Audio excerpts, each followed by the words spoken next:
நீதிமொழிகள் 11:23 முதல் பகுதி. நீதிமான்களுடைய ஆசை நன்மையே. அல்லேலூயா, அல்லேலூயா. நீதிமான்களுடைய ஆசை எதுக்குத்தான் அவங்க ஆசைப்படுவாங்களாம்? நன்மைக்கு மாத்திரம்தான், நன்மையை மாத்திரம்தான் அவர்கள் ஆசைப்பார்களாம். அல்லேலூயா. The desire of the righteous is only good, only good. ஒரு நீதிமான் ஆசை நன்மையைத்தான் அவன் ஆசைப்படுவான். நீங்களும் நானும் யாரு தான்? நீதிமான்கள் தான். ஆமென். அப்ப நம்முடைய ஆசை எதுவாகத்தான் இருக்கணும்? நன்மையானதாகத்தான். Pleasing and good is our desire, should be our desire. அல்லேலூயா. துன்மார்க்கருக்கும் ஆசை உண்டு. தாவீது அவங்களுடைய ஆசை குறித்து சொல்றாரு, துன்மார்க்கருடைய ஆசை நிறைவேற்ற விடாதீங்க ஆண்டவர், அது ரொம்ப கொடுமையானது. துன்மார்க்கருடைய ஆசைகள் அழியும் என்றும் தாவீது தன்னுடைய சங்கீதத்திலே சொல்லி இருக்கிறார். நம்முடைய வாழ்க்கையில ஆண்டவருடைய பிள்ளைகள் நம்மேல சாத்தான் ரொம்ப ஆசையா இருக்கிறானா? சாத்தானுக்கு ஒரு விசுவாசியின் மேல ரொம்ப ஆசை. அந்த விசுவாசிகள் கூட்டமாகிய சபையின் மேல ரொம்ப ஆசை. எதுக்கு? நம்ம எல்லாரையும் மறுபடியுமாக பின்தொடர்ந்து அடிமைப்படுத்திபடி சாத்தான் ரொம்ப ஆசையா இருக்கிறான்னு இஸ்ரவேல் மக்கள் பாட்டு படிச்சாங்க. யாத்திராம் புஸ்தகம் 15ஆம் அதிகாரத்தில் 9வது வசனத்தை பாருங்கள். தொடருவேன், பிடிப்பேன், கொள்ளையாடி பங்கிடுவேன், என் ஆசை அவர்களிடத்தில் திருப்தியாகும், என் ஆசை அவரிடத்திலே திருப்தியாகும், என் பட்டயத்தை உருவுவேன், என் பட்டயத்தை உருவுவேன், என் கை அவர்களை சங்கரிக்கும் என்று பகைஞன் சொன்னான். பகைஞனாகிய பார்வோன் சொன்னான். அவங்கள தொடர்பேன், பிடிப்பேன், கொள்ளையாடி என் ஆசை எல்லாம் அவங்கள திரும்பவுமாக அடிமைப்படுத்துவது. எப்படி இஸ்ரவேல் மக்கள் கொடிய பார்வோன் கையிலிருந்து மீட்கப்பட்டு அவர்கள் விடுதலை பெற்று வந்தாங்களோ, அவர்களை விடாமல் திரும்பவுமாக தொடர்ந்து பிடித்து அவங்க மேல ஒரு ஆசை, இவங்களை அடிமையாக வச்சிருக்கணும்னு ஆசைப்பட்டு வந்தான் சாத்தான், பார்வோன். ஆனால் ஆண்டவர் விடவில்லை. கர்த்தர் அவர்களை அந்த அருமையான பின்தொடர்ந்து ஆசையாக வந்த அவனை செங்கடலிலே நடுவிலே மூழ்கடித்து வெற்றி சிறந்தார். இன்று கூட சாத்தானுக்கு விசுவாசிகள் மேல ரொம்ப ஆசை. எப்படியோ இவங்க நம்ம கையிலிருந்து போயிட்டாங்களே, ரட்சிக்கப்பட்டு சபைக்கு போயிட்டாங்களே, தேவ ராஜ்யத்துக்குள்ளே நுழைஞ்சிட்டாங்களே, அன்பின் குமாரனுடைய ராஜ்யத்துக்கு ஆண்டவர் இவங்களை உட்படுத்தி விட்டாரே என்று நம்ம மேல அவனுக்கு ரொம்ப ஆசையோட சமயம் தேடி கொண்டு இருக்கிறான். எவனை விழுங்கலாமோ என்று வகை தேடி சுற்றி திரிகிறானா ஆசையோட. ஆனால் ஆண்டவர் ஒரு நாளும் அவன் ஆசைக்கு நம்மளை ஒப்பு கொடுக்கவே மாட்டார். கரங்களை உயர்த்தி அலையில செல்வோமா? கர்த்தருக்கு மகிமை உண்டாகட்டும். நம்முடைய வாழ்க்கையில நமது ஆசைகள் எப்படி இருக்கிறது? ஆசை இல்லாத மனிதன் இல்லை. ஆசைப்பட வேண்டும். தேவையற்ற ஆசைகள் உண்டு. அவைகளை வேதம் நமக்கு எச்சரித்து காட்டியிருக்கிறது, சுட்டி காட்டியிருக்கிறது. நிறைய ஆசைகள். பண ஆசை, பண ஆசை குறித்து நமக்கு விசுவாசிகளுக்கு நிறைய வசனம் உண்டு. எபிரேயர் நிருபம் 13ஆம் அதிகாரத்தில் 5ஆம் வசனத்தில் வாசிக்கிறோம், நீங்கள் பண ஆசை இல்லாதவர்களாய் நடந்து உங்களுக்கு இருக்கிறவைகள் போதும் என்று எண்ணுங்கள். நீங்கள் பண ஆசை இல்லாதவர்களாய் இருந்து உங்களுக்கு இருக்கிறது போதும் நினைங்க. இப்படி இருக்கிறது போதும்னு விரும்பாத நிறைய விசுவாசிகள் நிறைய வேதனைகளினாலே தங்களை உருவ குத்தி கொண்டார்கள். வேதம் எச்சரிக்கிறது, தேவையற்ற ஆசைகள் நம்முடைய வாழ்க்கையில வராதபடி நம்மை தேவன் அனுமதித்த எல்லைகளுக்குள் வாழ்ந்து பழக வேண்டும். அல்லேலூயா. அடுத்து, இந்த உலகத்துல தலைவிரித்து ஆடுகிற பொருளாசை. பொருள் ஆசை பயங்கரமான ஒன்று. ஆண்டவர் அதை குறித்து ஒரு வார்த்தையோடு சேர்த்து சொல்லுகிறாரு, விக்கிரக ஆராதனையாகிய பொருளாசை குறித்து எச்சரிக்கையாயிருங்கள். நம்முடைய விசுவாசிகள் வாழ்க்கையில பண ஆசையோ பொருள் ஆசையோ இராதபடி பாதுகாத்துக் கொள்ள வேண்டியது அவசியமாக இருக்கிறது. அல்லேலூயா. எல்லாத்துக்கும் ஒரு அருமையான லைஃப் ஸ்டைல் தான். போதும், எனக்கு இருக்கிறது போதும். இருக்கிறது போதும்னு சொன்னீங்கன்னா ஆண்டவர் கொடுத்துக்கிட்டே இருப்பாராம். எத்தனை பேர் ஆமென் சொல்ல முடியும்? வேண்டும் வேணும்னு சொன்னா ஓடிக்கிட்டே இருப்பாங்க. ரகசியமே இதுதான். இந்த விசுவாச வாழ்க்கையில ரொம்ப நம்ம ஃப்ரீயா இருக்கணும். பண ஆசை, பொருள் ஆசை எல்லாம் நம்ம வாழ்க்கையில எல்லைக்குள்ளே வர விடக்கூடாது. ஏன்னா எல்லாவற்றையும் எல்லாவற்றாலும் நிரப்புகிறவர் எனக்குள்ளே இருக்கிறார். எல்லாரும் சந்தோஷமா இலையில சொல்லுவோமா? அத்தோடு இந்த உலக ஆசை நமக்கு விசுவாசிகளாக நமக்கு இருக்கக்கூடாது. உலகத்தின் மேல் ஆசை வைத்தவனாக தேமா என்ற ஒரு நல்ல ஊழியக்காரர் பவுலை விட்டு பிரிந்து போய்விட்டார். திடீரென்று ஒரு ஆள் காணாமல் போய்விட்டார், தேமா. 2 தீமோத்தேயு 4ஆம் அதிகாரத்தில் நாம் வாசிக்கிறோம். 10ஆம் வசனத்தை வாசிங்க. ஏனென்றால் தேமா இப்பிரபஞ்சத்தின் மேல் ஆசை வைத்து என்னை விட்டு பிரிந்து தெசலோனிக்கே பட்டணத்திற்கு போய்விட்டான். Price the Lord. ஏன் பவுலை விட்டு இந்த நல்ல ஒரு தேவனுடைய ஊழியக்காரர் பிரிந்தார்? இந்த உலகத்தின் மேல் ஆசை வைத்தவனாய். ஆனால் முற்பிதாக்களுடைய சரித்திரத்தை படிக்கும்போது முற்றிலும் வித்தியாசமாக இருக்கிறது. எபிரேயர் நிருபம் 11ஆம் அதிகாரத்தில் அந்த முற்பிதாக்களை குறித்து நாம் வாசிக்கும் போது அவர்கள் 15-16 படிங்க. தாங்கள் விட்டு வந்த தேசத்தை நினைத்தார்களானால் அதற்கு திரும்பி போவதற்கு அவர்களுக்கு சமயம் கிடைத்திருக்குமே. அதை அல்ல, அதிலும் மேன்மையான பரம தேசத்தையே விரும்பினார்கள். ஆகையால் தேவன் அவர்களுடைய தேவன் எண்ணப்பட வெட்கப்படுகிறதில்லை. அல்லேலூயா. அவங்க விருப்பம் என்ன விருப்பம்? இந்த பூமி அல்ல, அதை அல்ல, மேலானதையே விரும்பினார்கள். Longing for above. என் அன்பு திருச்சபை சகோதர சகோதரிகளே, நாம் எல்லாரும் இயேசு கிறிஸ்துவாலே தாகம் தீர்க்கப்பட்டவர்கள். அல்லேலூயா. நாம் எல்லாரும் தேவனாலே ஆசீர்வதிக்கப்பட்டவர்கள். நம்முடைய ஆசைகள், நம்முடைய விருப்பங்கள் பூமிக்குரியவைகளை அல்ல, மேலானதையே ஆசிக்க வேண்டும். அந்த அருமையான தேவனுடைய முற்பிதாக்கள் அதை அல்ல, அவர்கள் தங்கள் இந்த தேமாவை போல திரும்பி போவதற்கு அவங்க யோசித்திருந்தார்களானால் அவர்களுக்கு சமயம் கிடைத்திருக்கும். ஆனால் அதை அல்ல, அதிலும் மேன்மையான better land, better heavenly land, அதை தான் விரும்பினார்கள். நம்முடைய ஆசை விருப்பம் எல்லாம் எதா இருக்கணும்? பேசுங்க. மேலானதை விரும்பணும். Price the Lord.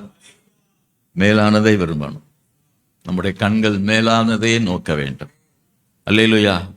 இந்த பூமிக்குரியவைகளை நாம பார்த்து இந்த பூமிக்குரிய ஆசைகளால் இழுப்புண்டு போய்விடாதபடிக்கு நாம் தேவனுக்கு என்று ஒரு மேலான விருப்பம் உள்ளவர்களாக இருக்க வேண்டும். அல்லேலூயா. வாலிபர்கள் பாலியத்துக்குரிய இச்சைகளை விட்டு விலகி ஓட வேண்டும். அதை அவர்கள் ஒவ்வொரு கிறிஸ்தவனும் தன்னுடைய மாம்சத்தையும் அதனுடைய ஆசைகளையும் அதனுடைய இச்சைகளையும் சிலுவையிலே அறைந்திருக்கிறார்கள். எல்லாரும் சந்தோஷமா இலையில செல்வோமா? இந்த சிலுவையிலே ஆசைகளை அறையும் சத்தியம் மாத்திரம் கௌதம புத்தருக்கு கிடைச்சிருந்தா அவர் மனைவியும் பிள்ளையும் விட்டு போயிருக்க மாட்டார். நல்ல அரண்மனையில ராஜாவா இருந்திருப்பார். பரிசுத்தவான்களுடைய மாம்சத்தையும் மாம்சத்தின் ஆசைகள், மாம்சத்தின் இச்சைகளையும் எங்கே அறையணும்? சிலுவையிலே அறைந்திருக்க வேண்டும். கரங்களை உயர்த்தி அலையில செல்வோமா? ஆகவே தேவையில்லாத ஆண்டவர் விலக்கின, ஆண்டவர் ஃபர்பிடன் பண்ணின, ஆண்டவர் விலக்கினவைகளின் மேலே ஆசையை இந்த மாம்சம் தொடங்கும். ஆனால் தேவன் எதை விலக்கினாரோ அதன் மேலே நமக்கு எந்த ஒரு ஆசையுமே வராதபடிக்கு அப்படியே ஆசை வந்துச்சுன்னா அதை உடனே சிலுவையில ஓங்கி அரைஞ்சிடணும். சபையில் எல்லாரும் ஆமீன்னு சொல்லுங்க. அல்லேலூயா. எரிகோவில் ஒரு பொருள் எடுக்கக்கூடாது, தடை உத்தரவு. இஸ்ரவேலருக்கு ஆண்டவர் கொடுத்த தடை உத்தரவு என்ன? ஒரு பொருளும் எடுக்கக்கூடாது. சரியா? அதன்படி நடந்திருக்கணும்ல. ஆகான் என்ன செஞ்சாரு? ஒரு பாபிலோனிய சால்வை, ஒரு தங்க கட்டி, இதன் மேல் அவருக்கு என்ன வந்துருச்சு? எதை தேவன் விலக்கினாரோ அதன் மேலே ஆசையை தூண்டுவது சாத்தானுடைய திட்டம். எதை தேவன் விலக்கினாரோ அதை சிலுவையில் அரைஞ்சிரு அப்படின்னு பரிசுத்த ஆவியானவர் பக்கத்தில் இருந்து பேசிக்கிட்டே இருப்பார். நம்ம யாருக்கு செவி கொடுக்கிறோமோ அந்த ஆசீர்வாதத்தை பெற்றுக்கொள்ளலாம். பரிசுத்த ஆவியானவருக்கு செவி கொடுத்தால் தொடர்ந்து நம்ம ஆண்டவரோடு கூட நடந்து மகிமையின் ராஜ்யத்தில் பிரவேசிக்கலாம். ஆனால் ஆகானுக்கு என்ன சம்பவித்தது? கண்டுபிடிச்சாங்க, சீட்டு போட்டு அவன் பேருக்கு விழுந்தது. மகனே என்ன செஞ்சப்பா என்று கேட்டபோது அவன் ஒத்துக்கிட்டான். கூடாரத்தில் ஒளிச்சு வச்சான். தவறானவைகளை வெளியரங்கமாக்க முடியாது, அது ஒழித்து வைக்க வேண்டிய ஒன்றாகத்தான் இருக்கும். அப்பொழுது அவனை கல்லெறிந்து கொன்று அவன் மேல கற்குவியலாக நிறுத்திவிட்டார். ஒரு ஆசை, தேவன் விலக்கின எந்த ஒன்றின் மேலும் ஒருவருக்கு வரும் ஆசை, அவர் அதனுடைய முடிவு கற்குவியலிலே கடக்கும் ஆகானத்தான் எச்சரிக்கையாக பெற்றுக்கொள்ள வேண்டும். அல்லேலூயா. ஏவாளும் வஞ்சிக்கப்பட்டு எதனால தான்? ஆசை இருந்தது. ஆசையை தூண்டினது சாத்தான். கண்களுக்கு அது ரொம்ப இச்சிக்கப்படத்தக்கதாக இருந்தது, ரொம்ப ஆசையா இருந்தது. ஆண்டவர் விலக்கினதை அவள் பறித்து புசித்ததினால் அவள் தேவ மகிமை இழந்து போனார் என்று வாசிக்கிறோம். நம்முடைய ஆசைகளை குறித்து நம்ம ரொம்ப எச்சரிக்கையா இருக்க வேண்டும். அனுமதிக்கப்பட்ட ஆசைகளிலே நம்ம வாழ்வது ரொம்ப ரொம்ப ரொம்ப சந்தோஷமான ஒன்று. அல்லேலூயா. ஏன்னா நீதிமான்கள் ஆசைப்படுவது அவங்களுக்கு என்னமா கொடுக்குமா, கிடைக்குமா? நீதிமான்கள் விரும்புவது அவர்களுக்கு கொடுக்கப்படும். நீ நீதிமானாக தேவன் அனுமதித்த காரியங்களை நீ ஆசையாக இருப்பாய் என்றால் ஆண்டவர் ஏற்ற நேரம் கண்டிப்பா உனக்கு தருவார். Price the Lord. நீங்க ஆண்டவருடைய பிள்ளை இல்ல, உங்க பிள்ளைங்க விரும்பினதை எவ்வளவு கஷ்டப்பட்டாலும் வாங்கி கொடுக்கிறதுக்கு உங்களுக்கு அன்பு இருக்குமானால் ஆண்டவருடைய பிள்ளைகளாகிய நீங்கள் விரும்புவது உங்களுக்கு கொடுக்காமல் இருப்பாரோ? தம்முடைய சொந்த குமாரன் என்று பாராமல். அல்லேலூயா. இயேசுவே நமக்கு தந்தவர், அவரோடு கூட நம்ம விரும்புவது அத்தனையும் கொடுக்கப்படும். அல்லேலூயா. அவருடைய விருப்பம், மன விருப்பத்தை தேவன் தருவார். அல்லேலூயா. அல்லேலூயா. நீதிமான்களாகிய நம்முடைய உள்ளத்திலிருந்து ஆசைகள் நன்மைக்கான ஆசைகளாக இருக்கிறது என்று வேதம் சொல்லுகிறது. இந்த காலை நேரத்திலே நம்முடைய வேதத்திலிருந்து அநேகருடைய ஆசைகளை நாம் பார்க்கிறோம். அவைகளிலே மிகவும் சுருக்கமாக ஒரு சிலருடைய ஆசைகளை குறித்து உங்களோடு சொல்லி அந்த ஆசையை உங்களுக்கும் நான் ஊட்ட விரும்புகிறேன். அல்லேலூயா. தொடர்ந்து ஆசையோடு, அதே ஆசையோடு நீங்க இருந்தீங்கன்னா அந்த ஆசையிலே நீங்கள் வளருங்கள், பெருகுங்கள். அல்லேலூயா. முதலாவதாக தாவீதின் ஆசையை குறித்து நம்ம பார்க்கிறோம். நீங்கள் சங்கீதம் 63 முதல் 2 வசனங்கள். தேவனே, நீர் என்னுடைய தேவன், அதிகாலமே உம்மை தேடுகிறேன். வறண்டதும் விடாய்த்ததுமா தண்ணீரற்றதுமான நிலத்திலே என் ஆத்துமா உம்மேல் தாகமாய் இருக்கிறது, என் மாம்சமானது உம்மை வாஞ்சிக்கிறது. இப்படியே பரிசுத்த ஸ்தலத்தில் உம்மை பார்க்க ஆசையாயிருந்து இப்படியே பரிசுத்த ஸ்தலத்தில் உம்மை பார்க்க ஆசையாயிருந்து உமது வல்லமையையும் உமது மகிமையையும் கண்டேன். அல்லேலூயா. தாவீதுக்கு ஒரு ஆசை இருந்தது என்று அவர் தன்னுடைய சங்கீதத்திலே சொல்லுகிறார். உம்மை பார்க்க ஆசையாயிருந்தது. அல்லேலூயா. தாவீதினுடைய ஆசை என்ன? ஆண்டவரை பார்க்கணும். அல்லேலூயா. 27ஆம் சங்கீதத்திலே நாம் வாசிக்கும் போது 4ஆம் வசனத்தை வாசிக்கும் போது, கர்த்தரிடத்தில் ஒன்றை நான் கேட்டேன், கர்த்தரிடத்தில் ஒன்றை நான் கேட்டேன், அதையே நாடுவேன். அதையே நாடுவேன். நான் கர்த்தருடைய மகிமையை பார்க்கும்படியாகவும், நான் கர்த்தருடைய மகிமையை பார்க்கும்படியாகவும், அவருடைய ஆலயத்தில் ஆராய்ச்சி செய்யும்படியாகவும், அவருடைய ஆலயத்தில் ஆராய்ச்சி செய்யும்படியாகவும், நான் என் ஜீவனுள்ள நாளெல்லாம், நான் என்னுடைய ஜீவனுள்ள நாளெல்லாம் கர்த்தருடைய ஆலயத்தில் தங்கி இருப்பதையே நாடுவேன். கர்த்தருடைய ஆலயத்தில் தங்கி இருப்பதையே நாடுவேன். தாவீதினுடைய ஆசை என்ன? அவருடைய மகிமையை பார்க்க, அவரை பார்க்க, அவருடைய பிரசன்னத்திலே இருக்க. அல்லேலூயா, அல்லேலூயா. ஆகாமிய கூடாரங்களில் 1000 நாள் வாசமாயிருப்பதை பார்க்கிறோம். என்னுடைய தேவனுடைய சமூகத்திலே நான் ஒரு நாள் இருப்பது நல்லது. அவருடைய வாசற்படியிலேயே நான் காத்திருப்பேன். I will wait at the door of his house. என் அன்பு சகோதர சகோதரிகளே, நம்ம ஆசைலாம் எப்படி இருக்கு? அல்லேலூயா. அவர் மேல் ஆசையா இருக்கிறீங்களா? எத்தனை பேர் அவர் மேல் ஆசையா இருக்கிறீங்க? ரட்சிக்கப்பட்ட ஆரம்ப காலத்துல ஃபாதர் பெர்ட்மாஸ் படிச்சது போல, இரவெல்லாம் பகலெல்லாம் இதயம் உமக்காக துடிக்கின்றது, நினைவெல்லாம் பேச்செல்லாம் நேசரே உம்மை பற்றித்தானே ஐயா.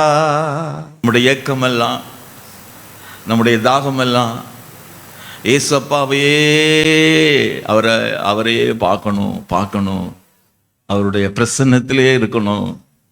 முழங்கால் போட்டா எந்திரிக்க மனசில்லாத நாட்கள், எந்த ஜெபக்குறிப்புமே இல்லாம அவர் பாதத்தில் அமர்ந்தே இருந்த மணித்துளிகள், ப்ரேயர் பாயிண்ட்ஸ்லாம் இல்லாம ஆண்டவர்கிட்ட உட்கார்ந்திருந்த அந்த ஆதி அன்பின் நாட்கள், அவர் குரல் கேட்க, அவருடைய பிரசன்னத்திலே அமர்ந்திருக்க ஆசையாக முழங்கால் போட்ட காலங்கள், ஜெபத்திற்கு ஆசையாக வந்த நாட்கள். லியோனார்டோ ரேவன்கில் சொல்றாரு, இன்னைக்கு விசுவாசிகள் வாழ்க்கையில மறக்கப்பட்ட ஒருவள், அவரு ஓமையில சொல்றார், மறக்கப்பட்ட ஒருத்தி யாருன்னா ஜெப கூட்டம் தான் சொல்றார். பிரேயர் மீட்டிங் ஜெப கூட்டம் தானே. என்னது ஆராதனை வந்துடுறாங்க, ஜெப கூட்டத்துக்கு ஜெப கூட்டம் தானே. ஜெப கூட்டமா அப்படின்னு என்னைக்கு நம்ம எல்லாம் வர்றோமோ அன்னைக்கு நான் ஆண்டவரோடு கூட ரொம்ப நெருங்கினவனா இருக்கிறேன் என்று அர்த்தம். எல்லாரும் சந்தோஷமா இல்ல சொல்லுவோமா? உங்க வாழ்க்கையில இந்த ஆசைகள் மங்கி இருந்தால், ஆண்டவரே உம்மை பார்க்க ஆசையாக இருக்கிறது, உம்முடைய பிரசன்னத்திலே நான் கழிகூற விரும்புகிறேன் என்று அந்த ஆரம்ப காலத்தில் இருந்த ஆவல், தாகம், டிசைர், லாங்கிங்ஸ் இன்று குறைந்திருந்தால், மங்கி இருந்தால்,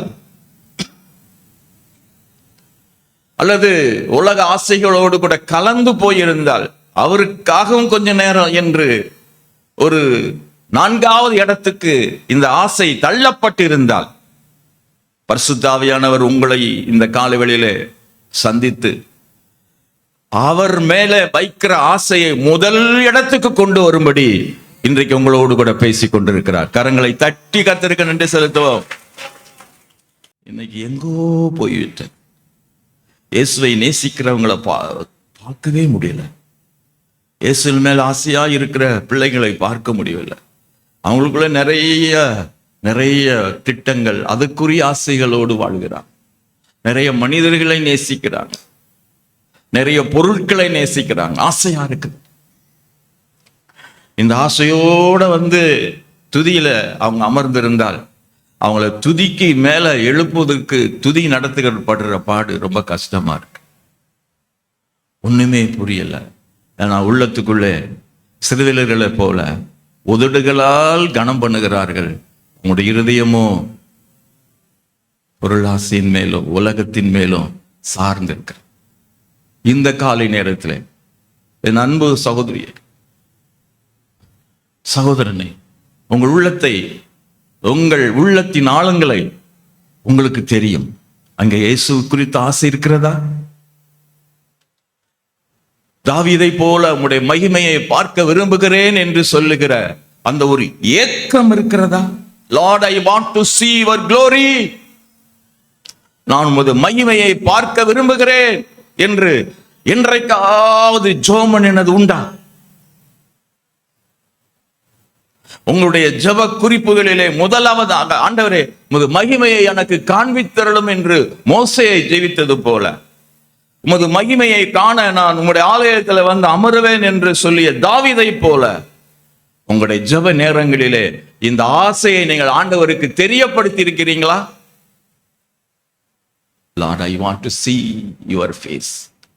I want to feel thy presence. உம்முடைய பிரசன்னத்தை நான், ஸ்பரிசத்தை நான் உணர விரும்புகிறேன்.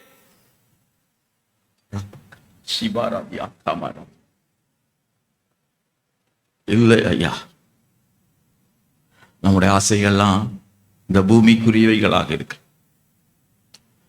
நம்முடைய விருப்பங்கள் எல்லாம் பூமிக்குரியவைகளாக இருக்கிறது. மேலானவைகள், மகிமையானவைகள் இல்லை. மோசே ஆண்டவரோடு கூட பேசிட்டு அவரு கூடாரத்துக்கு போயிட்டாரு. ஆனால் இதை பார்த்து கொண்டே இருந்த யோசுவா கூடாரத்துக்கு போக மனசு இல்லை. யாத்திரை 33:11 பாருங்கள். ஒருவன் தன் சிநேகிதனோடு பேசுவது போல கர்த்தர் மோசேயோடு முகமுகமாய் பேசினார். பின்பு அவன் பாளையத்துக்கு திரும்பினான். நூனின் குமாரனாகிய யோசுவா என்னும் அவனுடைய பணிவிடைக்காரனாகிய வாலிபன் ஆசரிப்பு கூடாரத்தை விட்டு பிரியாதிருந்தான். Praise the Lord. மோசே தேவனுடைய மகிமையை பார்க்க விரும்புகிறவர்.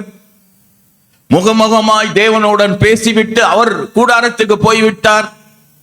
அவருடைய பணிவிடைக்காரனாகிய வாலிபனாகிய யோசுவா மாத்திரம் கூடாரத்துக்கு போகாம ஆசிரிப்பு கூடாரத்தை விட்டு பிரியவே இல்லாம அங்கே உட்காந்துட்டான். ஏயா, அவனுக்கு அங்க வேலை என்னையா வேலை? அவன் ஒரு இப்ராஹிம் கோத்திரத்தான். அவனுக்கு உள்ளே நுழைவதற்கு எந்த விதமான வேதாக ஆண்டவர் சொல்லி அந்த கோத்திரங்களின் அடிப்படையிலே அவனுக்கு உள்ள இடமே இல்லை, வேலை இல்லை. ஆனால் அந்த இப்ராஹிம் கோத்திரத்தை அந்த வாலிபன் மகிமையை பார்க்கும்படியாக மோசேட்ட ஆண்டவர் பேசினாரு, ஏன் கூட பேசுவாரு அப்படின்னு கூடாரத்தை விட்டு போகவே இல்லை. அப்படிதான் இந்த ஏலியன் சபையினுடைய ஆரம்ப கால வாலிபர்கள் இருந்தாங்க. வேலையெல்லாம் முடிச்சுட்டு சர்ச்சுக்கு வந்துடுவாங்க. அப்படியே ஜெபத்திலே இருப்பாங்க, வேதத்திலே இருப்பாங்க, வேத தியானத்தில் இருப்பாங்க. அவங்களுக்குள்ள இருந்த அந்த ஆரம்ப கால டிசையர் என்ன? மகிமையை காண, அவருடைய பிரசன்னத்திலே அமர்ந்திருக்க. இன்னைக்கு நிறைய அவங்களுக்கு ஃப்ரெண்ட்ஸ் ஆயிட்டாங்க. இன்னைக்கு ஆண்டவருடைய பிள்ளைகளுக்கு நிறைய அலுவல்கள் வந்து விட்டது. இதெல்லாவற்றையும் மேற்கொண்டு நம்ம ஆண்டவருடைய அந்த மகிமையை காணும்படி நமக்குள்ளே ஒரு விருப்பம் இந்த நாட்களிலே அவசிய தேவை என்று ஆவியானவர் நமக்கு வலியுறுத்துகிறார். என்னோடு இணைந்த ஆமாண்டவரே என்று சொல்வீங்களா? பவுல் தன்னுடைய அந்த நிருபத்திலே சொல்லுகிறார், நாம் எல்லாரும் அவருடைய மகிமையை கண்ணாடியிலே காண்கிறது போல கண்டு தேவ சாயலாக மகிமையடைந்து மறுரூபப்படுகிறோம் என்று அவர் சொல்லுகிறார். 2 கொரிந்தியர் 3:18 படிப்போம். நாம் எல்லாரும் திறந்த முகமாய் மகிமையை கண்ணாடியிலே காண்கிறது போல கண்டு ஆவியானவர் இருக்கிற கர்த்தரால் அந்த சாயலாகத்தானே மகிமையின் மேல் மகிமை அடைந்து மறுரூபப்படுகிறோம். அந்த படுகிறோம் என்றதில்ல, நீங்களும் நானும் இருக்கோமா? அவங்க எல்லாரும் திறந்த முகமாய் கர்த்தருடைய மகிமையை கண்ணாடியிலே காண்கிறது போல கண்டு ஆவியாய் இருக்க கர்த்தரால் அந்த சாயலாகத்தானே மகிமை மேல் மகிமை அடைந்து மறுரூபப்படுகிறாங்க. ஐயா நீங்க இல்லையா? நீங்க இல்லையா? மகிமையை பார்க்க விரும்பினால்தான் மறு உருவமாக முடியும். இயேசுவின் கண்ணாடியிலே காண்கிறது போல கண்டால்தான் ஜெப வேளைகளிலே, வேத வாசிப்பு நேரங்களிலே அவருடைய அந்த குளோரிய மிரர்ல பார்க்கறது போல நேரடியா பார்ப்பதற்குரிய பலன் இல்லை இப்போதைக்கு. நாமெல்லாம் இப்ப மனுஷங்களா இருக்கிறதுனால நேரடியா பார்க்க முடியாது. ஆனால் அவருடைய ஜெப வேளையிலே, அவரோடு கூட இருக்கிற அந்த அருமையான ஜெப நேரங்களிலே, வேதத்தை அமர்ந்து தியானிக்கிற அந்த கண்ணாடியிலே இயேசுவை பார்த்து பார்த்து பார்த்து பார்த்து அவர் பாதத்திலே அமர்ந்து அமர்ந்து அமர்ந்து இந்த மனுஷீக வாழ்க்கையிலே நான் ஒரு பெரிய மாற்றத்தை, மறுரூபத்தை நான் அடைகிறேன். என்னுடைய உள்ளான மனிதனிலே நான் மறுரூபமாகும் ஒரு மனிதனாக நான் இருந்தால்தான் ஒரு நாள் எக்கால சத்தம் கேட்கும் போது என் சரீரத்திலும் மறுரூபம் அடைவதற்கு அந்த மறுரூபம் உதவியாக இருக்கும். இப்பொழுது மறுரூப அனுபவம் இல்லாவிட்டால் எக்கால சத்தத்திலே மறுரூபம் ஆவேன் என்று சொல்வது சாத்தியம் இல்லாமல் போய்விடும். இப்பவே மறுரூபமாக மனுஷீகம் மறைந்து தெய்வீகம் வளர அவரை காணுங்கள். வேறு யாரையும் பார்க்காதீங்க. இந்த உலகத்தின் ஐஸ்வர்யவான்களை பார்க்காதீங்க. இந்த உலகத்தில் இருக்கிற பட்டதாரிகளை பார்க்காதீங்க. இந்த உலகத்தில் இருக்கிற அதிகமாக சம்பாதிக்கிறவங்களை பார்க்காதீங்க. அவங்களை விட நீங்க பார்க்க வேண்டிய ஒருவர் உண்டு. அவர்தான் இயேசு. பார்க்க விரும்புங்க. Desire to see Jesus and his glory. அல்லேலூயா, அல்லேலூயா. ஆரம்ப கால கிறிஸ்தவம் அதைத்தான் முக்கியப்படுத்தினது. அதைத்தான் முக்கியப்படுத்தினது. ஏனென்றால் என்னை விலைக்கிரயமாக மீட்ட இயேசுவினுடைய அன்பு என்னை அந்த மகிமையை பார்ப்பதற்கு என்னை எப்போதும் நெருக்கி ஏவிக்கொண்டிருந்தது. எல்லாரும் சந்தோஷமா இல்லை. இன்றைக்கு மந்த நிலைமையிலே போனதினால் அவரை பார்ப்போம்பா, ஏசுனார் வரும்போது அவரை பார்ப்போம்பா. நீங்க அப்படி இருக்காதீங்க. நீங்க அப்படி இருக்காதீங்க. அருகில் இருக்கிறத பார்த்து சொல்லுங்க, இயேசுவை மகிமையை பார்க்க விரும்புவாயா? தேவ மகிமையை பார்க்கிறதுக்கு அவர் நமக்கு அருளி செய்வார். எந்த அளவிற்கு நம்முடைய இடத்துக்கு ஏசப்பா இறங்கி வரணுமோ அவ்வளவு இறங்கி நம்ம ஜெப அறையில அவர் வந்து நம்ம பக்கத்துல நின்று அவருடைய வஸ்திரத்தின் தொங்கலை உரசுவதை கூட நமக்கு காண்பித்து கொடுப்பதற்கு ஆண்டவர் ஆவலாக இருக்கிறார் என்று நான் சொல்லிக் கொள்கிறேன். மகிழ்ச்சி அடைகிறேன். இயேசுவான ஒரு எழுத்து அல்ல, அவர் ஆழ்தத்துவம் உடையவர். ஓ பிரைஸ் காட். வாஞ்சிக்கிற ஒவ்வொரு அருகிலும் வந்து தன்னை காண்பிப்பதற்கும் தொட்டு அவர்களோடு கூட இடைப்படுவதற்கும் ஏனோக்கின் தேவன், நோவாவின் தேவன் இன்றும் நம்மோடு நடக்க விரும்பும் நல்ல தேவனாக இருக்கிறார். கரங்களை தட்டி நன்றி செலுத்துவோமா? ஹல்லேலூயா.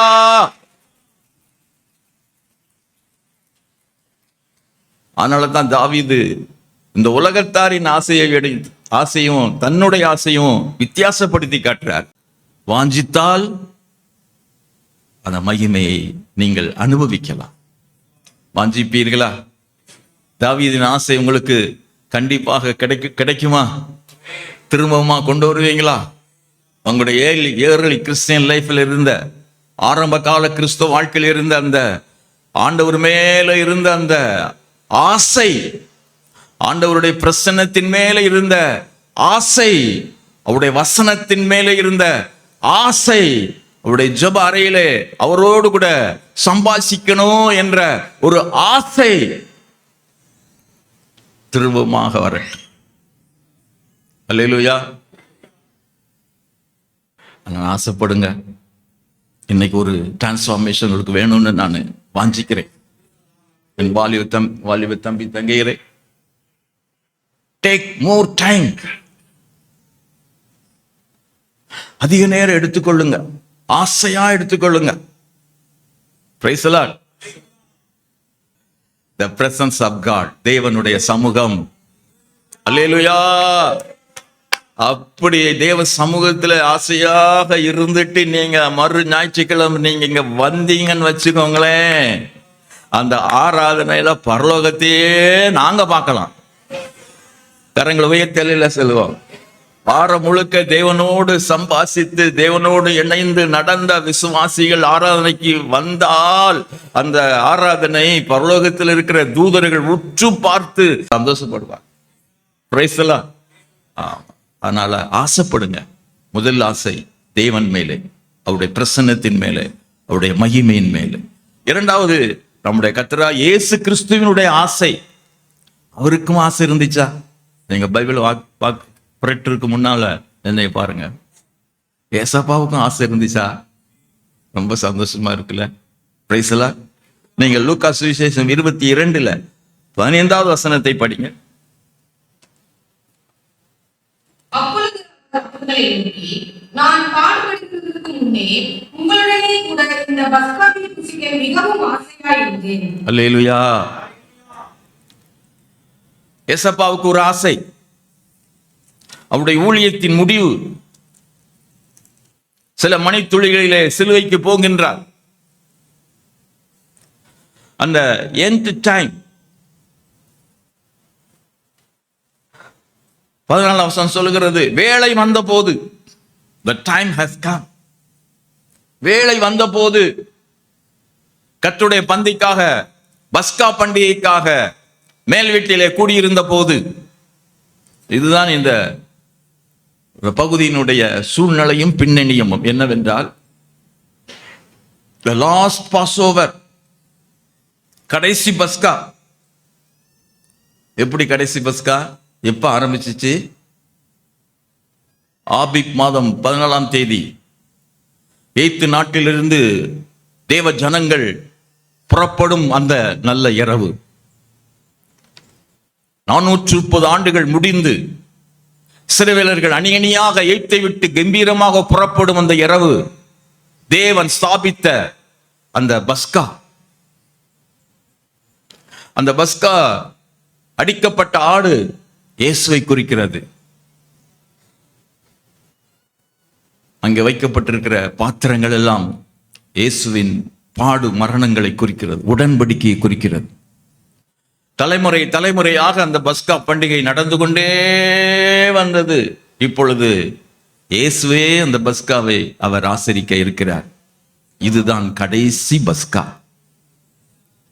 அந்த பண்டிகையினுடைய கடைசி சாப்டர். இனிமேல பஸ்கா இருக்க போகிறது இல்லை. ஏனென்றால் இதுவரைக்கும் நிழலாக அடிக்கப்பட்ட ஆட்டுக்குட்டி முடிந்து நிஜமான ஆட்டுக்குட்டி இன்னும் சில நேரங்களிலே அடிக்கப்பட இருக்கும் அந்த கடைசி இரா. அது ஸ்பெஷல் பாஸ்ஓவர். அது ஒரு முக்கியமானது. வெளியிலே எருசலேமிலே எத்தனையோ வீடுகளிலே பஸ்கா நடந்து கொண்டிருந்தது. ஆனால் அவர்களுக்கெல்லாம் தெரியாது, இந்த மேல் வீட்டில் இருக்கிற 12 பேரோடு இயேசு அமர்ந்து அந்த ஆசரிக்கிறாரே பஸ்கா, அதுதான் கடைசி பஸ்கா என்று யாருக்குமே தெரியாது. இவங்களுக்கு மட்டும்தான் தெரியும். இந்த பஸ்காவுக்காக ஆண்டவர் ஊழியத்தை ஆரம்பித்து 3வது பஸ்கா இது. 3.5 ஆண்டுகள் அவர் ஊழியம் செய்தால 3வது பஸ்கா இது. அவருக்கு ஒரு ஆசையா இருந்துச்சு, இந்த பஸ்காவை உங்க கூட நான் இந்த பஸ்கா விருந்தை புசிக்கணும்னு நான் ரொம்ப ஆசையா இருந்தேன். எப்படி ஆசையா இருந்தாரா? குறிச்சுக்கோங்க. I have with desire, I have desire to eat this Passover with you before I suffer. Desired very much. ரொம்ப ஆசையா இருந்திருக்கிறாரு. கரங்களை உயர்த்தியால செல்வோம்.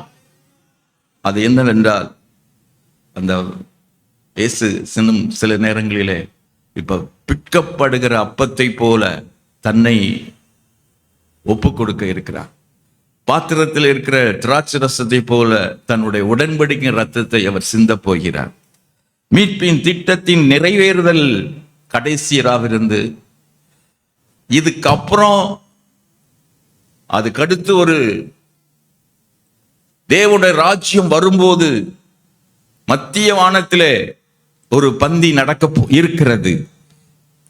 இந்த பந்தியிலே நான் சாப்பிடுகிறேன். இனிமேல அந்த தேவனுடைய ராஜ்யத்திலே அந்த பந்தியிலே நான் அமரும் வரை திராட்சரசம் பருகுவதில்லை என்று சொல்லி இந்த பந்தியில தன்னுடைய தியாக மரணத்தை, தன்னுடைய மீட்பின் திட்டம் வெற்றி பெற்றது என்ற ஒரு வெற்றி முழக்கத்தை சீஷர்களோடு கூட அவர் பகிர்ந்து கொள்வதிலே அவருக்கு ரொம்ப ஆசையாக இருந்தது. அல்லேலூயா, அல்லேலூயா. அடுத்த 18ஆம் வசனத்தை பாருங்கள். தேவனுடைய ராஜ்யம் வருமளவும் நான் திராட்சரச பழரசத்தை பருகுவதில்லை என்று. இப்ப நான் கவனிங்க, இப்ப நான் சாப்பிடுற இந்த ஃபீஸ்ட் தான் கடைசி. இனிமே ஒரு நாள் வரும், அப்ப தேவனுடைய ராஜ்யம் பந்தி அமர்வார்கள். அப்ப அந்த பந்தியில நான் அநேகரோடு உங்களோடும் அந்த அருமையான பந்தியில பங்கெடுப்பேன் என்று இந்த பந்தியில பங்கெடு மூலமாக ஒன்றை சொல்லுகிறார். நிழலான பஸ்கா முடிந்து நிஜமான பஸ்கா நிறைவேறிவிட்டது. இனி பஸ்கா தேவையில்லை. இனிமேல் ஒன்று நடக்க இருக்கிறது. மத்திய வானத்திலே நம்ம எல்லாரோடும் அவர் பந்தி இருக்க போகிறார். கரங்கள் உயர்த்தல செல்வமா. அந்த பந்திக்காக அவர்களை அவர் ஆயத்தப்படுத்துகிறார். சீசர்களுக்கு ஒரு எதிர்பார்ப்பை கொடுக்கிறார். அவங்களுக்கு தெரியாது இந்த பந்தியோட இது பஸ்காவினுடைய ஒரு நிறைவேறுதல் முடிந்தது என்றும் இனிமேலே ஒரு பெரிய ஐக்கிய பந்தி ஒன்று இருக்கிறது என்றும் அவர்களுக்கு தெரியாததினால் அதை சொல்வதற்கு இந்த நேரத்தில் எனக்கு ஒரு அருமையான ஆசையா இருந்துச்சு, உங்க கூட சாப்பிட்டுட்டு அதை சொல்கிறேன் என்று சொல்லி அவர் வரும் கால பந்தியை குறித்து சொல்லி மகிழ்ந்தார். கரங்களை உயர்த்தி அல்லேலூயா சொல்லுவோமா. இந்த பந்தியிலே அவர் ஒன்றை மாற்றிவிட்டு போயிருக்கிறார். பஸ்கா முடிஞ்சிச்சு, இனிமேல இந்த பந்தியை நான் வர்ற வரைக்கும் நீங்கள் அதை ஆசிரியுங்கள். அதுக்கப்புறம் அது யாருடைய பந்தி ஆகிவிட்டு என்றால் கர்த்தராலே மீட்கப்பட்டவர்கள் நினைவு கூறுகிற கர்த்தருடைய பந்தியாக மாறிவிட்டது. எல்லாரும் சந்தோஷமா அல்லேலூயா செல்வமா. இந்த பந்தியிலே நாம் ஒவ்வொரு கர்த்தருடைய கூடுகையிலையும் அந்த பந்தியிலே நாம் எல்லாரும் இயேசுடைய மரணத்தை நினைவு கூறும்படி, நான் வரும் வரை என்னை நினைவு கூறும்படி இதை செய்யுங்கள் என்று சொல்லிவிட்டு சென்றாரே. அந்த பந்தியில பங்கு பெறுவதற்கு நீங்க எத்தனை பேர் ஆசையாக இருக்கிறீங்க? இந்த பந்தியில பங்கு பெற்றால்தான் நான் சொல்லும் அவர் சொல்லிய அந்த பரலோக பந்தியிலே பங்கெடுக்க முடியும். நீங்கள் வாசிக்க கேட்கிறேன். லூக்கா 13:29-30. கிழக்கிலும் மேற்கிலும்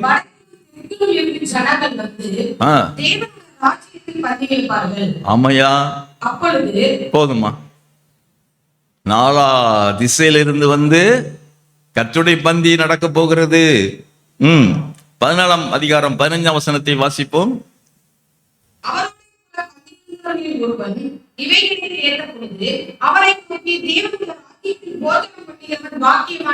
தேவனுடைய ராஜ்யத்திலே பந்தி இருக்கிறவன் பாக்கியவான் என்றான். அல்லேலூயா. ஆட்டுக்குட்டியானுடைய கல்யாணம் வந்தது. அந்த கல்யாணத்திலே பங்கெடுக்கிற நாம் எல்லாரும் இந்த பந்தியிலே பங்கெடுப்போம். அல்லேலூயா. கர்த்தருக்கு மகிமை உண்டாகட்டும்.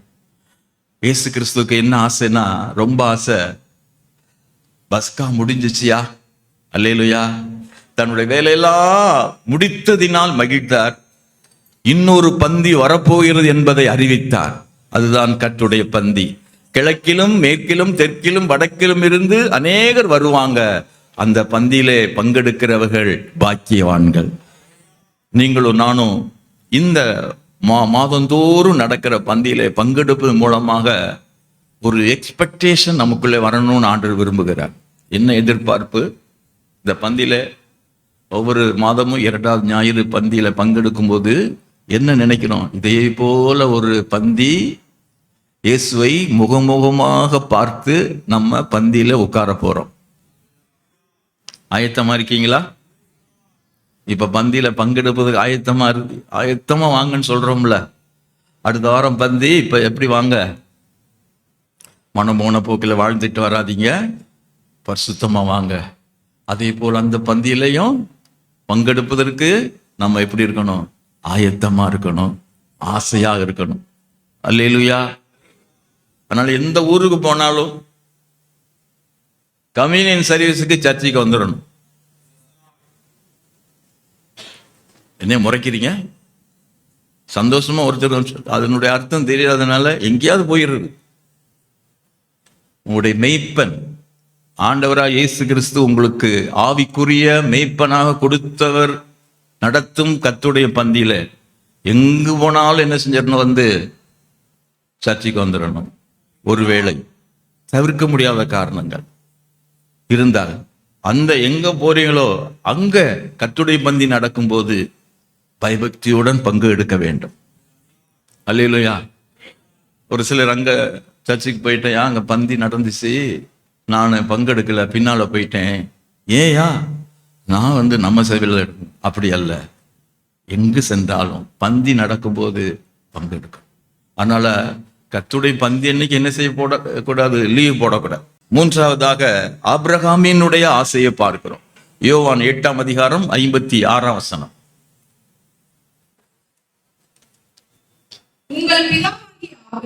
உங்கள் பிதாவாகிய ஆபிரகாம் என்னுடைய நாளைக்கான ஆசையா இருந்தான், கண்டு களி கூர்ந்தான் என்றான். அல்லேலூயா. நான் சொல்லுகிறோம் ஆசையெல்லாம் நீதிமான்களுடைய ஆசை. அல்லேலூயா.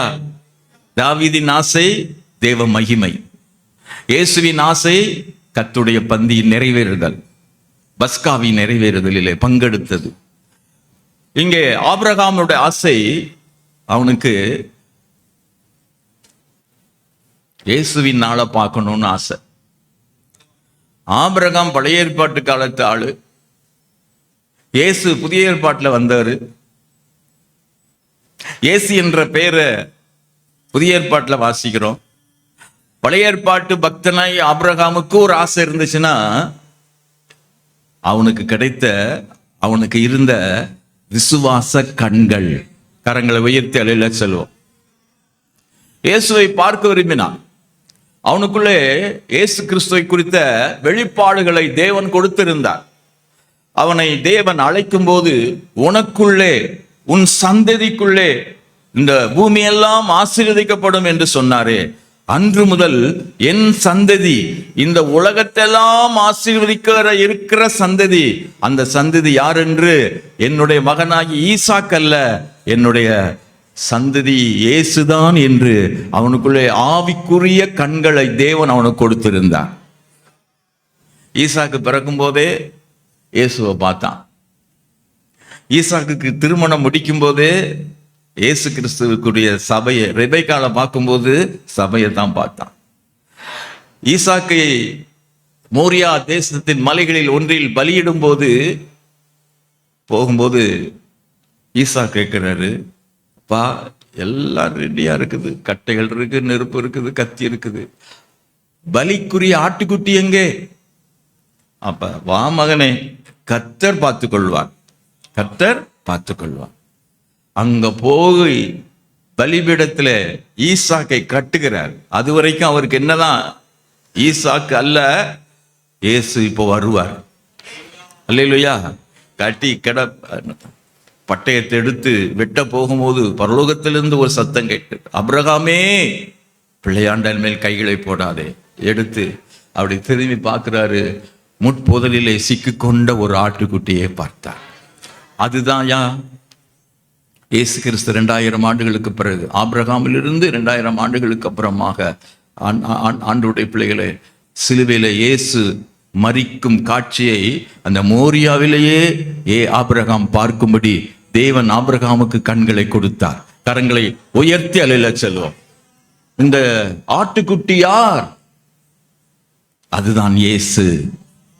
தேவாட்டுக்குட்டியாக அன்றைக்கு ஈசாக்கை தப்புவித்து அந்த ஆட்டுக்குட்டி இந்த உலகத்தாருடைய பாவங்கள் எல்லாம் சுமந்து தீர்த்து உலகத்தாரை தப்புவிக்கும் ஒரு ஆட்டுக்குட்டி வரப்போகிறது.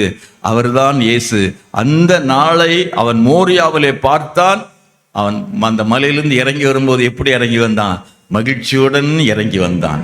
எல்லாரும் சந்தோஷமா இலையில சொல்லுதான். அதைத்தான் அவர் சொன்னார். ஆபிரகாம் என்னுடைய நாளை காண ஆசையாக இருந்தான், கண்டு களி கூர்ந்தான். அல்லேலூயா. யூதர்களுக்கு புரியவில்லை. ஆபிரகாமுக்கு வயசு என்ன, உமக்கு வயசு என்னன்னு இருந்தாங்க. ஆனால் ஆண்டவர் சொன்னாரு, நான் ஆபிரகாம் உருவாதுக்கு முன்னாலே நான் இருக்கிறேன் என்று சொன்னார்.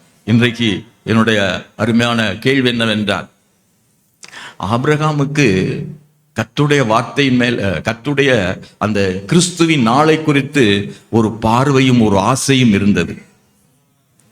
ஆபிரகாமுக்கு இயேசுவின் நாளை குறித்த ஒரு ஆசை இருந்தது. அவனுக்கு ஒரு வெளிப்பாடும் இருந்தது. அதனால ஆசைப்பட்டான், அந்த நாளை பார்க்கணும்னு ஆசைப்பட்டான். ஈசாக் அந்த மெசொப்பொத்தேமியா தேசத்தை விட்டு புறப்படும் போதே உன் சந்ததிக்குள் என்று சொன்னாரே, அந்த சந்ததி யார்? கலாத்திய நிறுவத்திலே பவுல் சொல்லுகிறாரே, அந்த சந்ததி கிறிஸ்துவே. அல்லேலூயா.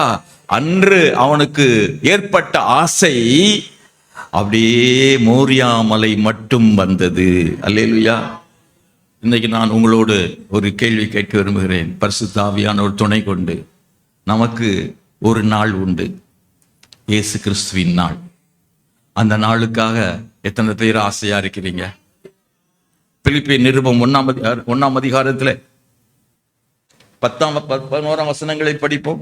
11 வசனம், நீங்கள் கிறிஸ்துவின் நாளுக்கென்று துப்புரவானவர்களாகவும் இடரற்றவர்களாக இருக்கவும் விரும்புகிறேன். அல்லேலூயா. இந்த முதல் அதிகாரத்திலே பிலிப்பு சபையாருக்கு அவர் ஒரு நாளை குறிப்பிட்டு சொல்லுகிறார். நீங்கள் 5ஆம் வசனத்தையும் படிக்கலாம். உங்களில் நற்கிரியை தொடங்கினவர் அதை இயேசு கிறிஸ்துவுடைய நாள் பரியந்தம் முடிய நம்புகிறேன். இப்பொழுது என்னை பாருங்க, நமக்கு ரட்சிக்கப்பட்ட நாள் முதல் எந்த நாள் வரை தேவன் நம்மை நடத்த நல்லவராய் இருக்கிறார் என்று பவுல் சொல்லுகிறார்? கிறிஸ்துவின் நாள், டே ஆஃப் கிரைஸ்ட். ஆனால் பிலிப்பு சபையாருக்கு ஒரு டே குறித்து அவர் ஸ்பெஷல் பண்ணார். அது என்ன நாள்? இயேசு கிறிஸ்துவின் நாள். உங்க பக்கத்தில் இருக்கிற பார்த்து சொல்லுங்களேன், இயேசுவின் நாளுக்காக ஆசையா இருக்கீங்களா? இல்லையா? நான் வெட்டிங் டே வரப்போகுது, என்னுடைய பர்த்டே வரப்போகுது, அதெல்லாம் நீங்க தனியா வச்சுக்கோங்க. Are you ready? Are you happy to see the day of Christ? நீங்கள் கிறிஸ்துவின் நாளை சந்திக்க மகிழ்ச்சியா இருக்கிறீங்களா? ஆசையா இருக்கிறீங்களா? ஒரு வெளிப்பாடுகள் மூலமாக கிறிஸ்துவுக்கு நிழலான நாளுக்கே ஆபிரகாம் அவ்வளவு ஆசையா இருந்திருக்கிறாரு. இப்பொழுது எல்லாமே ஃபேஸ் டு ஃபேஸ் ஆகிவிட்டது. புதிய ஏற்பாட்டில முகத்துக்கு முகம் பார்க்க போகிற ஒரு நாள் வரப்போகிறது, இயேசுவை. அந்த நாளுக்காக எத்தனை பேர் ஆசையா இருக்கிறோம்? உண்மையாவே நேற்று இரவுல ஜெபம் பண்ணும் போது ஆண்டவர்கிட்ட அழுது நான் ஒப்புரவானேன். ஆண்டவரே, உம்முடைய வருகை நாளுக்காக என் இருதயம் அப்படியே சந்தோஷமா இருக்குதாப்பா, எனக்கு என் இருதயத்தை கொஞ்சம் படம் பிடிச்சு காட்டுங்க. ஆண்டவர்கிட்ட கேட்டேன். ஒரு 1:30 மணி இருக்கும் இரவு. உம்முடைய வருகைக்கு என்னுடைய இதயம் ரொம்ப மகிழ்ச்சியா இருக்குதா? ஆண்டவர்கிட்ட கேட்டேன். நீ ரட்சிக்கப்பட்ட போது இருந்த மகிழ்ச்சி மாதிரி இப்ப இல்லையே. இப்ப நான் மகிழ்ச்சியா ஏசப்பா வர்றதுக்கு எத்தனை பேரு சந்தோஷமா இருக்கிறீங்க? உண்மையிலே மகிழ்ச்சியா இருக்கீங்களா? இல்ல ஆண்டவர்கிட்ட சொல்றீங்களா, ஆண்டவரே இப்போதைக்கு நான் சரியில்லை ஆண்டவரே, இப்ப நீங்க வந்துட்டீங்கன்னா நான் ரெடியா இல்லையே, இன்னும் நிறைய கடன் கொடுக்க வேண்டியிருக்கு, நிறைய பேர்கிட்ட சண்டையை போட்டிருக்கேன், நிறைய பேர்கிட்ட நான் இன்னும் சமாதானமாகணும், இந்த உலகத்துல யாரு கூடயும் சண்டையை போட்டுக்கிட்டு உம்மை நான் சந்திக்க முடியாதே. இன்னும் என்கிட்ட வஞ்சகம், வன்மம் பார்ப்பதே இல்லை, இனிமேல் அவங்களுக்கு எனக்கு உறவே இல்லை அப்படின்னு க்ளோஸ் பண்ண ஃபைல்கள் எல்லாம் க்ளோஸ் பண்ணிட்டு அவருடைய வருகைக்கு ஆயத்தமா இருந்தா தான் உள்ளத்திற்குள்ள ஒரு மகிழ்ச்சி இருக்கும். யாரெல்லாம் இயேசு கிறிஸ்துவோட வருகைக்கு சந்தோஷமா இருக்கிறாங்களோ அதுவே அவர்கள் கிறிஸ்துவுக்குள்ள வெற்றியா இருக்கிறார் என்பதுக்கு இதுவே அடையாளம். உங்க இதை ஏங்கட்டும். அந்த காலத்தில் ஊழியர்கள் நாங்கள் ஜோக்கா பேசிக்கிடும். கரண்ட் பில் கெட்டு கடைசி டேட் வந்துடும், கையில் ஒன்று இருக்கா, எஸ்அப்பா வந்துடுங்க, எஸ்அப்பா வந்துடுங்க, பறந்து போயிடலாம். இவங்கிட்ட போய் கரண்ட் பில் கட்டுறதுக்கு முடியலையே. நிறைய கஷ்டங்கள் வரும்போதெல்லாம் ஆண்டவரே வந்துருங்க அப்படி சொல்லுங்க. பிரைஸ்லா. நிறைய கண்ணீரின் பாதையில் வரும்போது சீக்கிரம் வாங்கப்பா, என்ன என் தலைவிதி இப்படி ஆகி போச்சுன்னு சொல்லாதீங்க. பிரைஸ்லா. எப்படி சொல்லணும்? லார்ட் கம் குயிக்லி, இதோ சீக்கிரமாய் வருகிறேன் என்று அவர் சொன்னால் நான் என்ன சொல்ல வேண்டும்? ஆண்டவரே வாங்க. எத்தனை சபைகள் இன்றைக்கு ஆயத்தமா இருக்கிறது, எத்தனை ஊழியர்கள் நாங்கள் ஆயத்தமா இருக்கிறோம். இப்ப வாங்க, இப்ப வாங்க ஆண்டவரே, என் உள்ளம் நாடி தேடுகிறது. ஐ ஆம் ரெடி. நான் இப்போ நீங்க வரணும்னு விரும்புகிறேன். எல்லாரும் இப்படி ஏக்கமா இருக்கணும்னு ஆவியானவர் விரும்புகிறார். அந்த ஏக்கம் தாங்க மனவாட்டிகளுடைய ஏக்கமா இருக்கணும். அவரை முகமுகமாய் சந்திக்க போகிற நாம் அவரை முகமுகமாய் சந்திப்பதற்காக ஆவலம் தாகமாயிருப்போம். தெசலோனிக்கா சபையார் அப்படிதான் இருந்தாங்க. நமக்கு பெற்ற கிருபையும் நமக்கு இப்படித்தான் போதிக்கிறது என்று தீத்துக்கு பவுல் நிருபத்திலே சொன்னார். ஆனந்த பாக்கியத்துக்கும் நாம் காத்திருக்கிற அந்த எதிர்பார்த்து கொண்டிருக்கிற அவருடைய பிரசன்னமாதலுக்கும் ஆவலோடு காத்திருக்க வேண்டும் என்று நாம் பெற்ற கிருபை நமக்கு போதிக்கிறது. அல்லேலூயா. சும்மா எதிர்பார்க்க கூடாது, ரொம்ப ஆவலா எதிர்பார்க்கணும். பிரைஸ் எல்லாம். அல்லேலூயா. ஏசப்பா வருகைக்கு எவ்வளவு உற்சாகமா நம்ம பிளான் பண்றோம். நம்முடைய வாழ்க்கையை எப்படி அமைச்சிக்கிறோம். போதுமே ஏசப்பா வந்துடுவாரே, இத்தனை பேர் சொல்றீங்க, இருக்கட்டுமே ஏசப்பா வந்துடுவார். என்ஜாய் பண்ண விரும்பல, ஏசப்பா வந்துடுவார். இந்த உலகத்தை விட்டு நாங்க டாட்டா சொல்லிட்டு போக போறோம். இந்த உலகத்தில் நாங்க வேறுகுன்ற விரும்பவில்லை. எத்தனை பேர் சொல்றோம்? அதுதான் கிறிஸ்தவம், அதுதான் உண்மை கிறிஸ்தவம். அவருடைய வருகைக்கு தெசலோனிக்கா சபையார் அவளோடு எதிர்பார்த்து கொண்டிருக்கிறதை அந்த பகுதி மக்களே அறிவிச்சாங்க. அவங்க எதிர்பார்த்து கொண்டிருக்கிறாங்கய்யா, நீங்க பிரசங்கம் பண்ண இயேசுவை அவங்க வாழ்க்கையில எதிர்பார்த்து கொண்டிருக்கிறாங்க. அல்லேலூயா. என்னுடைய அடிக்கடி நான் போற கடையில அவங்க கண்ணுல அவங்களுடைய வாழ்க்கையில உணரணும், இந்த மனிதர் இவருடைய இரட்சகர் வருவார் என்று எதிர்பார்த்து கொண்டிருக்கிறார். என்னோடு பழகிற நபர்கள் அவங்களுக்கு தெரிய வரணும், இவர் வருகைக்கு எதிர்பார்த்து கொண்டிருக்கிற ஒரு விசுவாசி. அந்த முத்திரையை பதிச்சாங்க முதல் நூற்றாண்டு சபையா. இப்ப இருக்கிறவங்க எல்லாம் இப்பைக்குள்ள இயேசுனார் வரவே மாட்டார், இப்பைக்குள்ள இயேசு கிறிஸ்து வரப்போறது இல்லைன்ற மாதிரி தான் நம்ம ஆட்கள் வாழ்றோம். எங்களுடைய நோக்கம் இதுதான். நீங்க ஒரு பிளாட்ஃபார்ம்ல நிக்கணும். எந்த பிளாட்ஃபார்ம்ல? இயேசுநாதர் வர்ற train platform. Praise the lord. அல்லேலூயா. கடைசியாக ஒரு ஆசை, பவுலின் ஆசை. அதை சொல்லி நான் நிறைவு செய்கிறேன். பிலிப்பியர் 3ஆம் அதிகாரம் 12 முதல் 14 வரை. நான் அடைந்தவற்று அல்லது முற்றும் தேறினவனானேன் என்று எண்ணாமல், கிறிஸ்து இயேசுவினால் நான் எதற்காக பிடிக்கப்பட்டேனோ அதை நான் பிடித்துக் கொள்ளும்படி ஆசையாய் தொடர்கிறேன். சகோதரரே, அதை பிடித்துக் கொண்டேன் என்று நான் எண்ணுகிறதில்லை. ஒன்று செய்கிறேன், பின்னானவைகளை மறந்து முன்னானவைகளை நாடி கிறிஸ்து இயேசுவுக்குள் தேவன் அழைத்த பரம அழைப்பின் பந்தய பொருளாக நற்கை நோக்கி தொடர்கிறேன். அல்லேலூயா. பவுல் சொல்லுகிறார், நான் ஆசையாய் தொடர்கிறேன். I press toward the goal. பவுலின் ஆசை என்ன? To win the prize and to win the souls. அல்லேலூயா. பவுலுக்கு இருந்த ஆசை என்னங்க? பந்தய பொருள், பிரைஸ். எதற்காக என்னை தேவன் பிடித்தாரோ அதை பிடித்துக் கொள்ளும்படி, பந்தய பொருளை பிடித்துக் கொள்ளும்படி தெளிவாக அங்கே அவர் சொல்லிவிட்டார். கிறிஸ்து இயேசுவுக்குள் தேவன் அழைத்த பரம அழைப்பின் பந்தய பொருள், பரலோகத்தின் இருந்து எனக்கு கிடைத்த அழைப்பு, அந்த அருமையான பரிசு நித்திய வாழ்க்கை, தேவனுடன் கூட இருக்கும் அந்த உன்னத வாழ்க்கையை பிடித்துக் கொள்ளும்படி நான் ஆசையாக தொடர்கிறேன். அவருடைய கிறிஸ்தவ ஜீவியத்திலே அந்த இலக்கை நோக்கி நான் ஆசையாக பயணிக்கிறேன். அல்லேலூயா. ஆசையாக தொடர்கிறேன். I continue my race. அல்லேலூயா. எத்தனை கிறிஸ்தவங்க தங்களுடைய கிறிஸ்தவ வாழ்க்கையை உற்சாகமாக எக்ஸைட்டிங்காக இருக்கிறாங்கன்னா கொஞ்சம் பேர் தானா? நிறைய பேருக்கு சலிப்பு வந்து விட்டது, போர் அடிச்சிருச்சு. கிறிஸ்தவ வாழ்க்கை நிறைய பேருக்கு போர் அடிச்சிருச்சு. ஆராதனையும் போர் அடிச்சிருச்சு.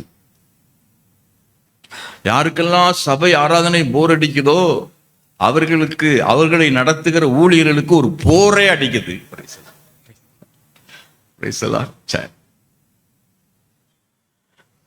உங்க கிறிஸ்தவ வாழ்க்கையில ஆசையாக இயேசு நோக்கி தொடர்றீங்களா? அம்மா, ஆசையா தொடர்றீங்களா? ஆசையா தொடர்றீங்களா பிரதர்? பிரைஸ் எல்லாம் செக் பண்ணுங்க. வருஷம் தொடங்கிருச்சு, உங்களை சோதித்து பாருங்க. கிறிஸ்தவ வாழ்க்கை வாழ்வதற்கு ஆசையாக அந்த இலக்கை நோக்கி, அந்த தேவன் அழைத்த பரம அழைப்பின் பந்தய பொருளுக்காக, அவருக்காக அந்த கிறிஸ்தவ ஜீவியத்திலே பரிசு பொருளாகிய நித்திய வாழ்வை பெற்றுக்கொள்வதற்கு ஆசையாய் தொடருகிறோமா? அல்லேலூயா. முன்னாலே இருக்கிற அந்த பந்தய பொருளுக்காக சந்தோஷமாக உற்சாகமாக நான் பயணிக்கிறேனா? ஆசையாய் போறேன்னா? அல்லேலூயா. ஒவ்வொரு ஸ்டெப்பும் ஆசையா இருக்கிறதா? இன்றைக்கு ஆவியானவர் நம்ம ஒவ்வொருடைய ஸ்பிரிச்சுவல் ஜேர்னிய ஒரு எக்ஸைட்டிங் ஜேர்னியாக மாற்ற நம்முடைய ரத்தத்தை அவர் தூண்டி எரிய வந்திருக்கிறார். கரங்களை உயர்த்தி அல்லேலூயா சொல்லும். ஒவ்வொரு ஸ்டெப்பும், நம்முடைய ஒவ்வொரு ஸ்டெப்பும் எங்க தான் போறோம்? ஒவ்வொரு ஸ்டெப்பும் பரலோகம் தான். அல்லேலூயா. ஒவ்வொரு ஸ்டெப்பும் எங்க தான் போறேன்? நானு ஏசப்பாவை நோக்கி போறேன். அல்லேலூயா. இன்னைக்கு ஜனவரி 25 ஆகிவிட்டது. இயேசு நோக்கி போறேன். என்னுடைய பயணம் 80ஆம் ஆண்டு சந்திக்கப்பட்டேன். அன்னைக்கு என்னுடைய ஸ்டெப்பை எடுத்து வச்சேன். 45 ஆண்டுகளாக உற்சாகமாகத்தான் போய், எத்தனை பிரச்சனைகள் போராட்டங்கள் வந்தாலும் ஆண்டவரை நோக்கி உற்சாகமாகத்தான் போகிறேன். அல்லேலூயா. ஆசையாக போகிறேன். அத்தோடு அவருக்கு இன்னொரு ஆசை இருந்துச்சு. ரோமர் நிருபம் 15ஆம் அதிகாரம் வேகமாக நான் கடந்து போகிறேன். 20ஆம் 21 வசனங்களை வாசிப்போம். மேலும் அவருடைய செய்தியை அறியாதிருந்தவர்கள் கேள்விப்படாதவர்கள் உணர்ந்து கொள்வார் என்று எழுதியிருக்கிறபடியே நான் மற்றவருடைய அஸ்திபாரத்தின் மேல் கட்டாதபடிக்கு கிறிஸ்துவினுடைய நாமம் சொல்லப்பட்டிராத இடங்களில் சுவிசேஷத்தை அறிவிக்கும்படி ஆசைப்படுகிறேன். அல்லேலூயா. தன்னுடைய பந்தய பொருளுக்காகவும் ஆசைப்படுகிறார். இன்னும் அநேகர், இயேசுவை பற்றி கேள்விப்படாத மக்கள், அவரை அறியாதவர்கள் அறிந்து கொள்ளும்படி, அவர்களுடைய வார்த்தையை கேள்விப்படாதவர்கள் கேள்விப்பட்டு உணர்ந்து கொள்ளும்படி, அவருடைய செய்தியை அறியாதிருந்தவர்கள் காண்பார்கள் என்று சொல்லி இருக்கிறபடி அவர்களுக்கு இயேசுவை காண்பிக்கவும் இயேசுவை அறிவிக்கவும், இன்னொருத்தருடைய அஸ்திபாரத்தின் மேல் அல்ல, இன்னொருத்தர் இயேசுவை அறிவித்து விட்டால் அந்த இடத்துக்கு அல்ல, இயேசுவே அறிவித்திராத இடங்களிலே அவரை அறிவிக்க நான் ஆசைப்படுகிறேன். எல்லாரும் சந்தோஷமா இலையில செல்லும். இந்த ஆசை பவுலுக்கு மட்டுமா, அல்லது ஐரோப்பியாவிலிருந்து வந்த இளைஞர்களுக்கு மட்டுமா? நமக்கு இல்லையா? ராக்லேண்டுக்கு மட்டுமா? கால்டுவெல்ட்டுக்கு மட்டுமா? சொல்லுங்க, உங்களுக்கு அந்த ஆசை இல்லையா? இதுவரைக்கும் இயேசுவை கேள்விப்பற்றாதவங்களுக்கு இயேசுவை அறிவிக்கும்படி நான் ஆசைப்படுகிறேன் என்று சொல்லுகிறவர்கள் கரங்களை உயர்த்தி காட்டுங்க. இயேசுவை அறியாதவர்கள் அறிந்து கொள்வதற்கு உங்களை தேவன் தெரிந்தெடுத்திருக்கிறார். உங்களை தான் தெரிந்தெடுத்திருக்கிறார். உங்களையும் என்னையும் தான் தெரிந்தெடுத்திருக்கிறார். நமக்கு அவர் வெளிப்பட்டார், இன்னும் அநேகருக்கு வெளிப்படுவதற்கு. அந்த ஸ்காரியாத் அல்லாத யூதா கேட்டானே, மற்றவங்களுக்கு வெளிப்படுத்தாமல் எங்களுக்கு மாத்திரம் வெளிப்படுத்தும் நோக்கம் என்ன என்று கேட்ட. உங்களை வச்சுதான்ப்பா எல்லாத்துக்கும் சொல்ல விரும்புகிறேன். இந்த 12 பேர்ல ஒருத்தர் திருடனாய் போய்விட்டார், கள்ளனும் சாத்தானுமாய் போய்விட்டான். 11 பேர் சீட்டு போட்டு எடுத்த மத்தியம், தமஸ்கு வழியிலே சந்தித்த பவுல், இவர்களை கொண்டு அந்த அறியாமல் இருந்த கிரேக்க ராஜ்யத்தையே தேவன் அறிய பண்ணினது உண்மையானால், நம்முடைய பகுதியிலே நம்மை கொண்டு இயேசுவை அறியாதவர்கள் அறிந்து கொள்வதற்கு ஆசைப்பட்டால் ஆண்டவர் வழி திறப்பார். ஆசைப்பட்டால் கிருபைகள் தருவார். ஆசைப்பட்டால் வரங்கள் தருவார். ஆசைப்பட்டால் திட்டங்கள் தருவார். எல்லாரும் மலையிலே சொல்லுவோமா? ஆப்பிரிக்கா பற்றி கேள்விப்பட்ட உடனேயே டேவிட் லிவிங்ஸ்டனுக்கு உள்ளம் உடைந்தது. ஐயோ, அந்த இருண்ட கண்டத்திலே யார் சுவிசேஷத்தின் தீபத்தை ஏற்றுவது? உள்ளம் உடைந்தார். தைரியமா போனார். அங்கே அவருக்கு எவ்வளவோ எதிர்ப்புகள். அவரை கொல்ல வந்தாங்க, அவரை சாப்பிட்டதற்கே வந்தாங்க. ஒரு முறையெல்லாம் அவரை வந்து சூழ்ந்த போது குடிசைக்குள்ள அவர் ஜோம் பண்ணிக்கிட்டு வந்து அவரை சுற்றிலும் 47 பேர் பயங்கரமான ஆயுதங்களோடு நின்று கொண்டிருந்ததை பார்த்துவிட்டு தாக்க வந்தவர்கள் பயந்து ஓடியே போயிட்டாங்க. மறுநாள் காலையில வந்து, நாங்க நேற்று இரவு உங்களை தாக்க வந்தோம், கொல்ல வந்தோம், ஆனா எங்களால் முடியல. என்ன நடந்தது? டேவிட் லிவிங்ஸ்டனுக்கே தெரியல. உங்களை சுற்றிலும் 47 பேரு உருவின பட்டயத்தோடு சுத்தி நின்னாங்கய்யா, அதை பார்த்துட்டு ஓடியே போயிட்டயா. எந்த நோக்கத்தோடு டேவிட் லிவிங்ஸ்டனை அந்த இருண்ட கண்டத்துக்கு அனுப்பினாரோ, அந்த இருண்ட கண்டத்தை ஒளியேற்றி வைத்தார். கரங்களை உயிர்த்தலையில சொல்லுவோமா? அநேக ரட்சிக்கப்பட்டாங்க. அவர் நோய்வாய்ப்பட்டு இங்கிலாந்து தேசத்திலே மரித்தார். ஆனால் உங்களுக்கு தெரிந்திருக்கிறபடி அவருடைய இதயத்தை மட்டும் எடுத்துக்கொண்டு போய் ஆப்பிரிக்காவில் அவர் ஊழியம் செஞ்ச இடத்துல அடக்கம் பண்ணாங்க. அவருடைய சரீரத்தை இங்கிலாந்து தேசத்தில் பெரிய கல்லறை தோட்டத்தில் அடக்கம் பண்ணாங்க. ஒரு மனிதனுக்கு 2 அடக்காராதனை, இதயத்துக்கு ஒரு அடக்காராதனை, சரீரத்துக்கு ஒரு அடக்காராதனை.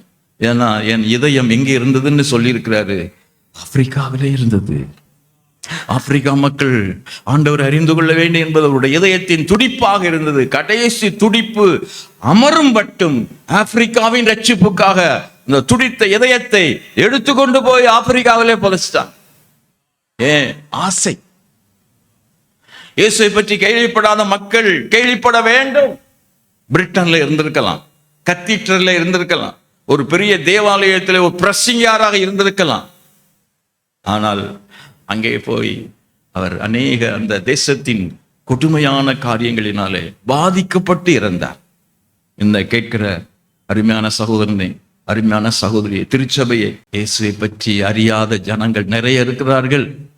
சொல்லப்பட்டிராத இடங்கள் உண்டு, என்னை அங்கு கொண்டு செல்ல வேண்டிய ஆட்கள் இங்கு உண்டு என்று எமில் ஜெபசிங் படித்தார். எத்தனை பேர் இந்த வருஷத்துல இயேசுவை அறிவிக்க ஆசைப்படுறீங்க? இயேசுவை பற்றி கேள்விப்படலையா? விட்டுறாதீங்க, இயேசுவை பற்றி சொல்லுங்க. அல்லேலூயா. நீங்கள் ஒரு கண்ணீரின் பாத்திரமாக மாற வேண்டிய காலம். சுகபோகத்தை விட்டு இயேசு கிறிஸ்துவை குறித்து சொல்லுகிற சுவிசேஷ பாரமாக நிரம்ப வேண்டிய வருஷம் இது. Come out from the comfort zone. நீங்களும் நானும் நல்ல போர் சேவகர்களாக இருந்து இயேசு கிறிஸ்துவினுடைய ஆர்மியில் இருக்கணும்.